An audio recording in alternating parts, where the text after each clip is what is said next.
எதுக்காக இந்த பதிவுன்னு பார்த்தீங்களா, நம்மளால் ஒருத்தருக்கு ஒரு காரியம் நடக்கணும், ஒரு வேலை நடக்கணும்னு சொல்லி நம்மக்கிட்ட கேட்டாங்க அப்படின்னா, அந்த வேலையை உடனே நம்மளால் முடிஞ்ச அளவுக்கு செஞ்சு கொடுத்துருவோம். ஏன்னா நம்மளை நம்பிட்டாங்க. நம்மளை நம்பி நம்ம கேட்கும்போது அந்த வேலையை நம்ம உடனே கடத்தாமல் தள்ளி போடாமல் செஞ்சு உடனே கொடுத்துருவோம். அதுதான் வந்து சரியானதாக இருக்குது. ஏன்னா நம்ம நம்புறதுனால நம்ம அந்த விஷயத்தை செய்கிறோம்.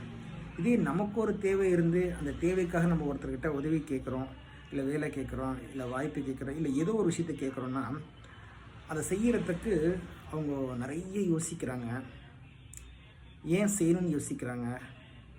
அதை வந்து அந்த நேரத்தில் நம்ம அந்த உதவி கேட்டுட்டோன்றதுக்காக அவங்களுடைய ஆட்டிடியூட், நடவடிக்கை, பேச்சு, செயல் எல்லாமே மாறுது.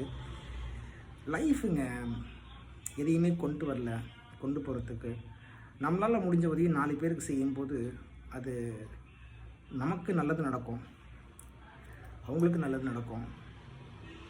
இதனால் வந்து ஒரு என்ன சொல்கிறது,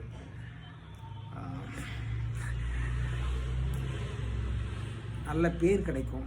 நான் அதை ரொம்ப சொல்ல விரும்பலை. ஏன்னா அதை வந்து யாரையும் காயப்படுத்தணுன்றக்காக இந்த பதிவும் கிடையாது. எப்பவுமே யதார்த்தமாக இருங்க. புதுசாக ஒரு இடம் கிடைச்சிருச்சு, அந்த இடத்துல நம்ம மேலே ஏறி உட்காந்துட்டோம், அதனால் வந்து நம்மக்கிட்ட எல்லோரும் நிற்பாங்கன்னு. இந்த வாழ்க்கை நிரந்தரமே இல்லாது, இந்த வேலை நிரந்தரம் இல்லாது, ஒரு கிடைச்சிருக்க இடம் நிரந்தரம் இல்லாது. எப்போ வேணால் அந்த இடத்துக்கு கண்டிப்பாக இன்னொருத்தவங்க வருவாங்க.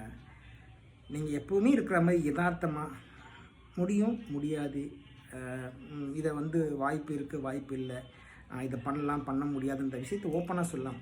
அவங்கள அலைய வைக்கிறது, கஷ்டப்படுத்துறது, நாளைக்கு வாங்குறது, நாளைக்கு இந்த டைம் வாங்குறது, அந்த டைம் வாங்குறது, உங்கள் தேவைன்னும் போது எந்த நேரம் பார்க்காம செய்யக்கூடிய மனிதர்களுக்கு அந்த மனிதர் உங்கள்கிட்ட ஒரு உதவி கேட்டாங்கன்னா நீங்கள் ஏன் நாளைக்கு வா, நாளைக்கு வா, இப்போ வா, அப்போ வான்னு ஒரு இழுத்தடிக்கிறீங்க?